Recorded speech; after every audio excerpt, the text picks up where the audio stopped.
Hello students, welcome back with Parvez sir on our YouTube channel.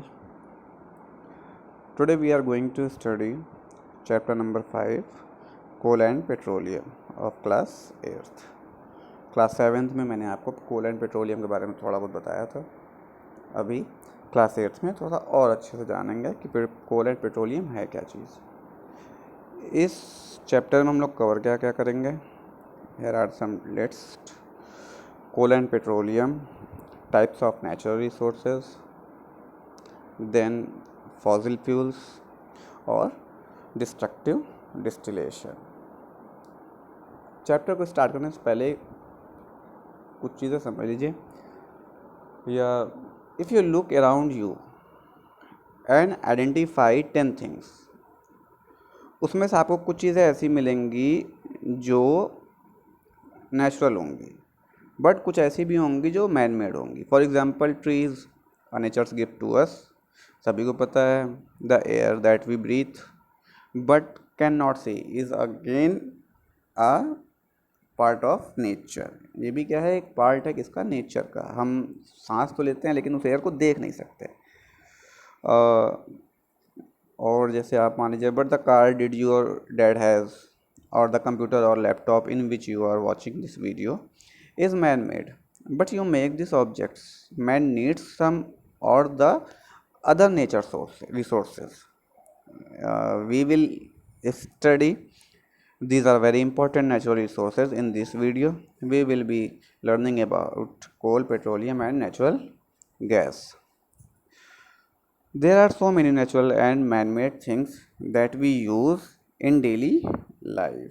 For example, the air we breathe, the water we drink, soil, minerals are all useful to us, and so are man-made things like clothes, transport, structures. But can natural resources lost forever? Question ये है, specially with the over increasing population. जिस तरीके से ये population बढ़ रही है उस हिसाब से ये क्वेश्चन बहुत ही बड़ा है अपने आप में. सपोज दैट अगर कोई चांस हो भी जाता है तो उसको क्या करेंगे. चलिए चैप्टर स्टार्ट करते हैं, लेकिन उससे पहले रिसोर्सेज के पहले आप भी जान लीजिए कि एनर्जी क्या है. What is energy. Question is that energy is ability to do work. Energy को ही पावर बोलते हैं. एक ऐसी चीज़ जिससे जो क्षमता होती है, जिससे हम लोग कार्य करते हैं, वर्क को करते हैं, वही क्या है, एनर्जी है ना. Energy occurs in different forms and all forms of energy are stored in different ways in the energy sources that we use every day. Energy होती कहाँ पे. एनर्जी एक ऐसी चीज़ है जिसे ना तो क्रिएट कर सकते हैं, ना डिस्ट्रॉय कर सकते हैं. ना तो हम बना सकते हैं, ना ही जो है ख़त्म कर सकते हैं. और ये अलग अलग डिफरेंट वेज में क्या होती है, स्टोर होती है, जिसे क्या बोलते हैं, रिसोर्स बोलते हैं. अब आगे देखते हैं क्या है. Different sources of energies. Energy समझ में आ गया. एनर्जी क्या है, एबिलिटी टू डू वर्क. ठीक है. Different sources of energies. Biomass हो गया, हाइडल पावर हो गया, जियोथर्मल हो गया. बायोमास क्या होता है. बायोमास वो होता है जो एनिमल प्लांट्स वगैरह से मिलता है. ऐसी एनर्जी जो एनिमल्स और प्लांट वगैरह से मिले वो बायोमास हो जाएगी. हाइडल पावर क्या होता है, जैसे आप ये सेकेंड फिगर में देख रहे हैं, है ना. इसमें क्या हो रहा है, वाटर से हो रहा है और यहाँ से आपको इलेक्ट्रिसिटी वगैरह मिलती है, टरबाइन वगैरह चलता है जिससे आपको पावर मिलता है. तो किस टाइप की पावर वहाँ एनर्जी मिल रही है, वहाँ से भी एनर्जी मिल रही है इलेक्ट्रिसिटी के रूप में. ठीक है.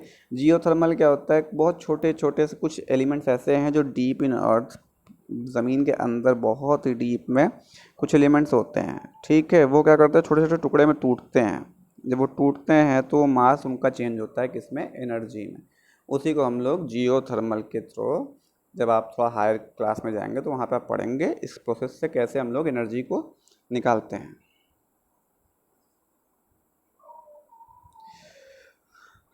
विंड एनर्जी, ये जो आपके सामने फिगर नंबर 1 है, विंड मिल्स वगैरह में, है ना. वहाँ से हम लोग विंड से एनर्जी लेते हैं, सोलर एनर्जी सन से, जिसकी वजह से हम देख पाते हैं, चल पाते हैं, बहुत सारी चीज़ें हैं, चार्ज वगैरह होता है.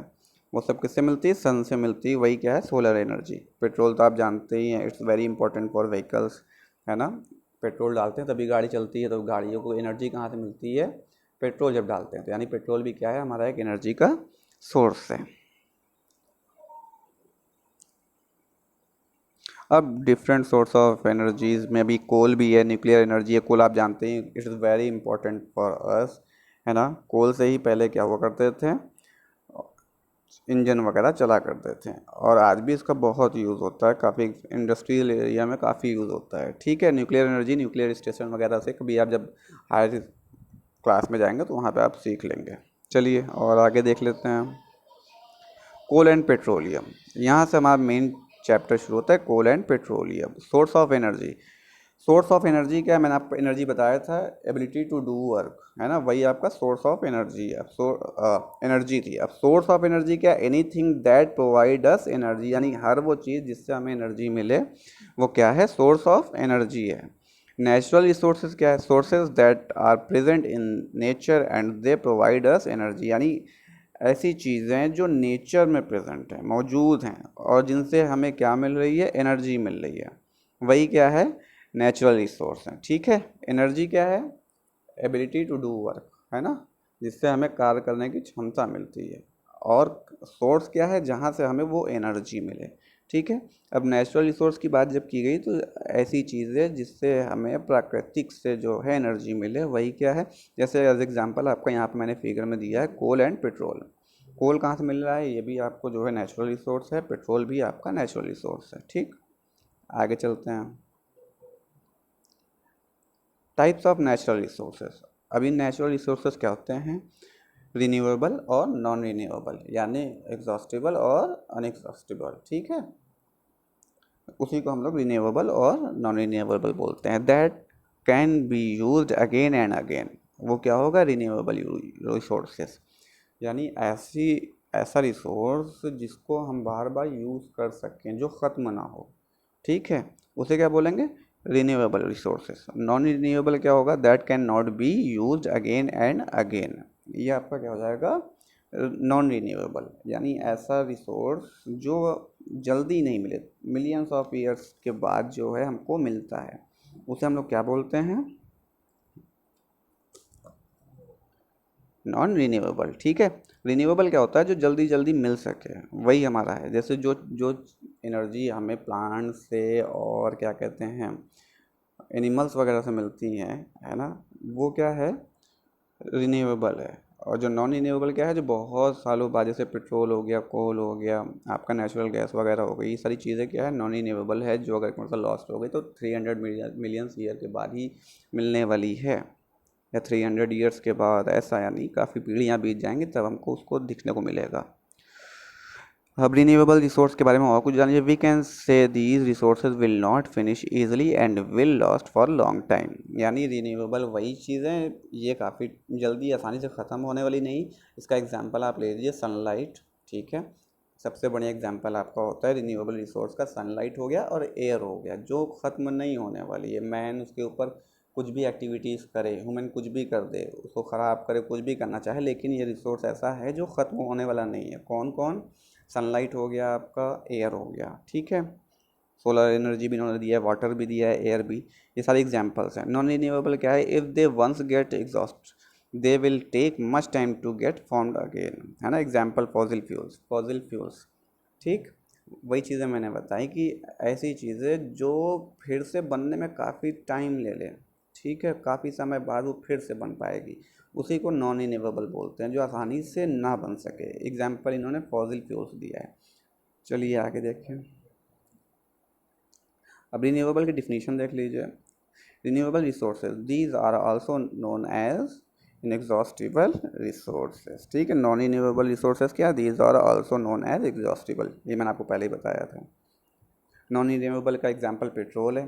ठीक है, जो कहाँ से मिलता है, ज़मीन के अंदर से मिलता है। किससे मिलता है, जो बहुत ही पहले के जो हम लोगों के फॉरेस्ट हुआ करते थे, वो जब डिके हुए, ख़राब हो गए, है ना, अर्थक्वेक वगैरह से, फ्लड वगैरह से ज़मीन के अंदर चलते चले गए, है ना, उनके ऊपर काफ़ी लेयर्स आती चली गई, तो वो क्या हो गए, वो डेड प्लांट्स और डेड एनिमल्स की वजह से ही जो है ये पेट्रोल वगैरह मिल रहा है। और ये वाटर आपका क्या है, रिन्यूएबल है, क्योंकि ये क्या है आपका सन है तो वाटर एवोपरेट होगा, जाएगा, बारिश फिर से होगी, तो ये रिन्यूएबल है, ये बार बार होता जाएगा। नेक्स्ट टॉपिक आपका है फॉसिल फ्यूल्स। अब फॉसिल फ्यूल्स के बारे में जान लीजिए थोड़ा सा। It is formed when dead plants and animals got buried under earth over million of year ago and due to high pressure and temperature they got transformed into fossil fuels. मैंने आपको बताया था फॉसिल फ्यूल कैसे तैयार होते हैं। Fossil fuel वो होते हैं जो हम लोगों के आज से काफ़ी टाइम पहले बहुत ही घने जंगल हुआ करते थे अर्थ पे, अपने प्लानट पे, ठीक है। फिर क्या हुआ कि जो है अर्थक्वेक वगैरह हुआ, फ्लड वगैरह हुआ, इतनी बारिशें हुई कि बहुत सारी दिक्कत हो गई, जिसके वजह से ये एनिमल्स क्या हुए, डेड हो गए, ख़त्म हो गए, मर गए, प्लांट्स टूट गए, ख़राब हो गए, बहुत सारी चीज़ हो गई। फिर वो उनके ऊपर सैंड वगैरह जमते जमते काफ़ी लेयर उनके ऊपर अर्थ की आती गई, वो और अंदर जाते गए एट लास्ट उसमें क्या हुआ कि जो है उनके वो डेड होने के बाद उनके अंदर से कुछ ऐसी चीज़ें मिली जिन्हें हम लोग फॉसिल फ्यूल्स बोलते हैं। अभी जब माइनिंग वगैरह होती है, खुदाई वगैरह होती है, काफ़ी अंदर तक जो जाती है, ठीक है, तो वही से वो सब मिलता है। नेक्स्ट आपका आ रहा है, और भी जान लीजिए आगे इसके बारे में। They are non renewable resources so their wise use is recommended, है ना। इसको तभी यूज़ कीजिए जब रिक्वायर्ड हो, है ना। Don't waste non renewable resources as they take much time to get renewed. इसको जहाँ पर रिक्वायर्ड हो उसको तभी यूज़ कीजिए, वेस्ट मत कीजिए, चाहे वो कोल हो चाहे पेट्रोल हो। इन्होंने यही चीज़ बोली है, क्योंकि ये क्या है, रिन्यूएबल रिसोर्स, ठीक है, नॉन रिन्यूएबल, जो रिन्यू नहीं हो सकता ऐसा रिसोर्स है, इसलिए इसको बहुत ही कम यूज़ किया जाए तो बेहतर है, कि ताकि हमारी आने वाली जनरेशन भी इसको देख सके। नेक्स्ट पॉइंट है, अब टाइप्स क्या होते हैं fossil fuel. There are 3 types of fossil fuels, first coal, natural gas, third petroleum. Let us more know different types of coal. फर्स्ट जो आपका था वो कोल था। अब कोल में देर आर 4 क्वालिटी, ठीक है, पीट है, लाइग्नाइट है, बिटुमिनस है और एंथ्रासाइट। अब यहाँ पे पीट की जो कार्बन क्वालिटी है, इसमें कार्बन 60% होता है पीट में, ठीक है। फर्स्ट में 60% होगा, सेकेंड में 70% कार्बन अवेलेबल है, थर्ड में 80% और लास्ट में एंथ्रासाइट में 90%। सबसे आपका अच्छा अगर कोई कोल है तो वो कौन सा है, एंथ्रासाइट, क्योंकि उसमें कार्बन जो मिलता है वो 90 डिग्री पे, मतलब 90% मिलता है, और बाकी सब में कम होता है। लेकिन मोस्टली वो इतना जो है महंगा होता है, इतना कॉस्टली होता है कि हर इंसान को नहीं यूज़ कर पाता, ठीक है। ये आपके 4 टाइप्स थे किसके, कोल के। अब डिस्ट्रक्टिव डिस्टिलेशन के बारे में जानते हैं थोड़ा सा। ये होता क्या है, इसकी डिफिनीशन क्या है। It is a process when any substance is heated in absence of air, यानी हवा की गैर मौजूदगी में जब किसी सब्सटेंस को हीट किया जाए, किसी भी सब्सटेंस को, ठीक है, तो उसे क्या बोलेंगे, डिस्ट्रक्टिव डिस्टिलेशन, ठीक है, इसी को बोलेंगे। कोई भी सब्सटेंस हो, ऐसा ज़रूरी नहीं है कि कोई एक ही स्पेसिफिक हो, कोई भी अगर है उसे हम अब्सेंस ऑफ एयर में जो है हीट कर रहे हैं तो उस प्रोसेस को क्या बोलेंगे, डिस्ट्रक्टिव डिस्टिलेशन। इस फिगर से हम आपको और दिखाते हैं आगे क्या हो सकता है। देखिए यहाँ पे क्या है, इस फिगर में बॉइलिंग ट्यूब है, पावर्ड कोल है, ठीक, कोल है, बर्नर है, वाटर भी है और कोल गैस है। इसमें जो बर्नर हो रहा है उससे क्या हो रहा है, हीट किया जा रहा है किसको, कोल को, है ना, पाउडर कोल को हीट किया जा रहा है। जहाँ पे बॉइलिंग ट्यूब आप देख रहे हैं, उस बॉइलिंग ट्यूब से क्या हो रहा है, एक देखिए पाइप लगा हुआ है किसमें, सेकंड वाले में, जिसमें जो है आपके उस ट्यूब में वाटर ऑलरेडी है। अब यहाँ से क्या हो रहा है, कोल की देखिए क्वालिटीज़ कैसे निकल रही, कोल गैस कहाँ से आ रहा है, कोल गैस को कैसे हासिल किया जाता है, कैसे निकाला जाता है ना, और कोल टार कहाँ पे आता है। इस फिगर से आप समझ लीजिएगा इस बात को।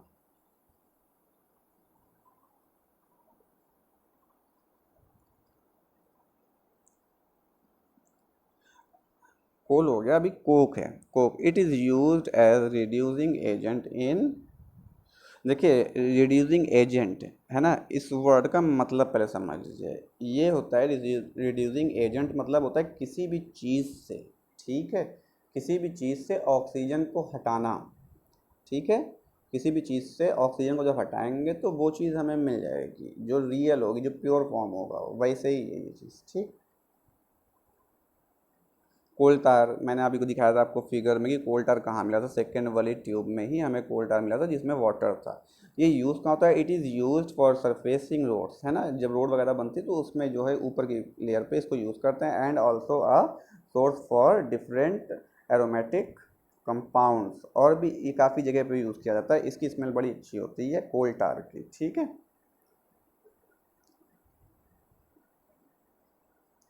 कोल gas, it is a mixture of hydrogen, methane and carbon monoxide. Coal gas, ठीक है, ये क्या होता है, मिक्सचर होता है किसका, हाइड्रोजन, मीथेन का एंड कार्बन मोनोऑक्साइड का।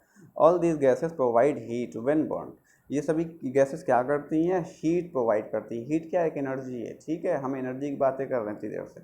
हीट क्या करेगी, हीट क्या है, एक एनर्जी है, और ये रिसोर्सेज है। कोल गैस वगैरह भी क्या है, रिसोर्स है, किसका है, एनर्जी का। इस वजह से ये हीट हमें मिल रही है, यानी कोई एनर्जी मिल रही है, किससे मिल रही, कोल गैस से। It is a good fuel, है ना।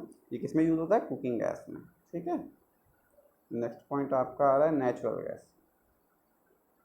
It has mixture of alkene that is 80%, methane 7%, ethane 6%, propane 6% और ब्यूटेन 4%। किसमें, नेचुरल गैस में। It occurs deep in earth crust with petroleum deposits. जहाँ पे पेट्रोलियम मिलता है, जहाँ पेट्रोल मिलता है, ठीक है, जहाँ से हमें पेट्रोलियम मिलते हैं, वहीं पे उसी क्रस्ट पे ये भी मिलता है, कौन सा, आपका नेचुरल गैस, है ना। ये नीचे जो फिगर दिया है वो सीएनजी गैस का है, सिलेंडर का है। ये किस में यूज़ होता है, व्हीकल वगैरह में यूज़ होता है। इससे क्या होता है, आपका पोल्यूशन वगैरह बहुत कम होता है। एलपीजी गैस जो होती है वो घर में यूज़ होती है, जिससे हम लोग खाना बनाते हैं, और ये सीएनजी है। ये मिक्सचर होती है किसकी, methane, ethane, propane and butane की। It is mostly used in form of liquefied petroleum gas and compressed natural gas. LPG का फुल फॉर्म क्या होता है, लिक्विफाइड पेट्रोलियम गैस, और सीएनजी का क्या होता है, कंप्रेस्ड नेचुरल गैस, ठीक है। ये एलपीजी गैस है जो हम लोग को घर में यूज़ किया करते हैं, और ये सीएनजी गैस है जो व्हीकल में यूज़ करते हैं। नेक्स्ट पॉइंट आपका आ रहा है पेट्रोलियम। व्हाट इज़ पेट्रोलियम, है ना। पेट्रोलियम ये आपका नेचुरल रिसोर्स है, ठीक है। अब ये रिन्यूएबल है कि नॉन रिन्यूएबल है, ये आप हमें कमेंट बॉक्स में कमेंट करके बताइएगा। Petroleum is formed from organisms living in sea. Petroleum मिलता कहाँ से है, ये सी में से मिलता है। क्या होता है, जो कुछ ऑर्गेनिजम्स होते हैं जो सी में हुआ करते हैं, रहते हैं, जब वो डेड हो जाते हैं, है ना, उनकी बॉडीज़ क्या होती है, सेटल्ड हो जाती है बॉटम पे, ठीक है, bottom of the sea, and got covered with layers of sand and clay. पता ही है आपको कि सैंड और क्ले होता है कहाँ पे, सी वगैरह में।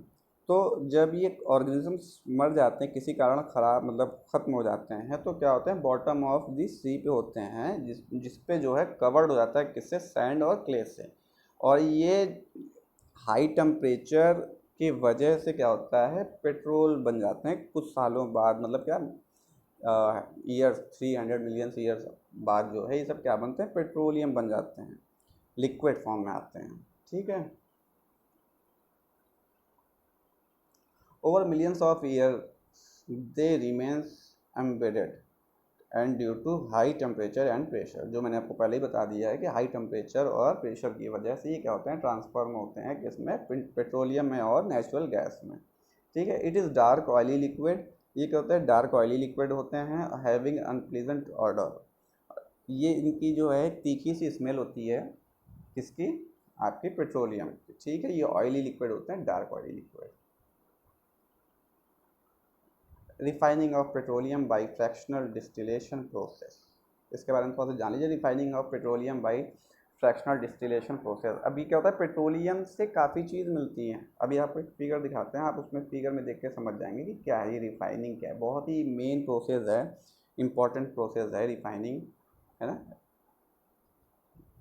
देखिए, it is separation of petroleum into different components based on the fact that different compounds of crude oil have different boiling points. Crude oil यहाँ पे एक वर्ड यह यूज़ हुआ है, इसका आप सीधा सीधा मतलब समझिए, इसी को पेट्रोलियम बोलते हैं। क्रूड ऑयल भी वही है जो पेट्रोलियम होता है, तो यानी क्रूड ऑयल को आप पेट्रोलियम बोल सकते हैं। इसमें क्या होता है, पेट्रोलियम में बहुत सारी चीज़ें पहले से ऑलरेडी मिली होती हैं, उनको अलग अलग करने के लिए ही एक रिफाइनरी का यूज़ होता है, जिससे इनका एक अलग अलग बॉइलिंग पॉइंट होता है, ठीक है। उस बॉइलिंग पॉइंट के अकॉर्डिंग हर एक पॉइंट पे अलग अलग चीज़ आपको देखने को मिलेगी। अभी आपको एक फिगर दिखाते हैं, आप उसको देख के क्लियरिफाई हो जाएगा आपको। देखिए इस फिगर में, देखिए आपको यहाँ पे आपका पेट्रोलियम था, क्रूड ऑयल इसमें लिखा हुआ है, यानी पेट्रोलियम, ठीक है। इसे जब हीट किया गया, रिफाइन किया गया, तो देखिए आपको क्या क्या मिल रहा है। केरोसिन मिल रहा है, पेट्रोल मिल रहा है, ब्यूटेन मिल रहा है, प्रोपेन मिल रहा है, ठीक है। आपको कितनी चीज़ें मिल रही, सबका टेम्परेचर अलग अलग, यानी हर एक का लेवल अलग अलग है। उस लेवल पे आपको वही चीज़ मिलेगी। ब्यूटेन पे ब्यूटेन ही मिलेगा, 20 डिग्री सेल्सियस पे दिया हुआ है। पेट्रोल आपको 150 डिग्री सेल्सियस पे दे रखा है, 200 के बीच में दे रखा है। केरोसिन आपको वहाँ पे मिलेगा, ठीक है। डीजल आपको 300 डिग्री सेल्सियस पे मिलेगा। तो इस तरीके से पेट्रोलियम जब आता है तो उसको रिफाइनरी किया जाता है, रिफाइनरी इस प्रोसेस से किया जाता है जैसे आपका फिगर में दिया है। तो वो अलग अलग टेम्परेचर पे आपको अलग अलग चीज़ मिलती है, कहीं पे डीजल मिलता है, कहीं पे पेट्रोल मिलता है, कहीं पे केरोसिन मिलता है, कहीं पे ब्यूटेन एंड प्रोपेन मिलता है।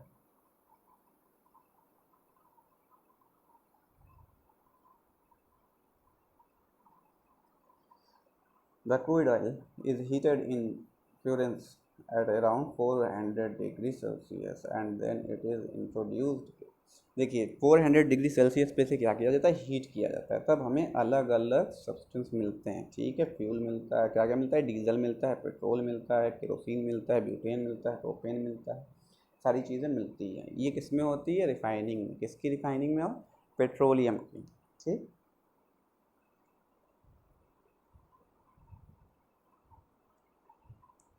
कंपोनेंट्स ऑब्टेंड आर, जो रिफाइनिंग हमने की तो उसमें क्या क्या हमें पेट्रोल ऑब्टेंड हुआ था हम लोगों को, कंपोनेंट्स, हाँ। पेट्रोलियम गैस मिली थी, ठीक है, पेट्रोल मिला था, केरोसिन मिला था, देन आपका मिला था डीजल मिला था, ठीक है। लुब्रिकेटिंग ऑयल मिला था आपको, पैराफिन वैक्स मिला था आपको, बिटुमेन मिला था आपको, ठीक है। Some natural resources are limited, ये पॉइंट लास्ट पॉइंट आपका है मेरे ख्याल से। We know that some natural resources are exhaustible like fossil fuels, forest, minerals etcetera. तो आपको पता ही है कुछ फ्यूल्स ऐसे हैं, फॉसिल फ्यूल्स हैं ऐसे जो मिलियन ईयर्स के बाद बनते हैं। तो अगर जो है वो एट अ रिस्क हैं, रिस्क पे हैं, उनको ओवर यूज़ जो हम लोग कर रहे हैं वो बहुत ही गलत कर रहे हैं। आने वाले वक्त में जो हमारी जनरेशन आने वाली है, अगर वो मान लीजिए फॉसिल फ्यूल ख़त्म हो जाता है तो हम वो क्या देखेंगे, नहीं देख पाएंगे, क्योंकि फिर से 300 मिलियन ईयर के बाद जो है वो चीज़ें मिलेंगी। इसलिए ही यहाँ पे कुछ टिप्स आपको दे रखी है जिसके थ्रू आप जो है इसका यूज़ कम करें और अपने आने वाली जनरेशन को इन चीज़ों को देखने दें। Some tips are there, drive at a constant and moderate speed as far as possible. एक ऐसे लिमिटेड स्पीड पे चलाइए, ऐसी लिमिटेड स्पीड पे व्हीकल वगैरह को यूज़ कीजिए जहाँ से जो है आपकी गाड़ी का माइलेज और एवरेज अच्छा हो और ज़्यादा पेट्रोल और डीजल ना लगे, ठीक है। Switch off the engine at traffic, जब ट्रैफिक हो, रेड सिग्नल हो, रेड लाइट हो, तो वहाँ पे आपको क्या करना चाहिए, अपने इंजन को ऑफ कर देना चाहिए, ठीक है। Where you have to wait, ensure correct tyre pressure, आपका जो टायर प्रेशर है उसे करेक्ट करवाई रही है, सही करवा रही है, क्योंकि उससे भी गाड़ी की स्पीड में और एवरेज में बहुत फ़र्क पड़ता है, ठीक है। Ensure regular maintenance of the vehicle को अपने रेगुलर मेंटेन किए रही है। ये सारी चीज़ें इसमें दे रखी हैं। अब कमेंट बॉक्स में आप लोग कमेंट करके ये बताइएगा वीडियो समझ में आई कि नहीं है। अगर कोई किसी को डाउट होता है तो वो कमेंट बॉक्स में कमेंट करके बता सकता है। I will try to do my best. Okay, bye bye, take care.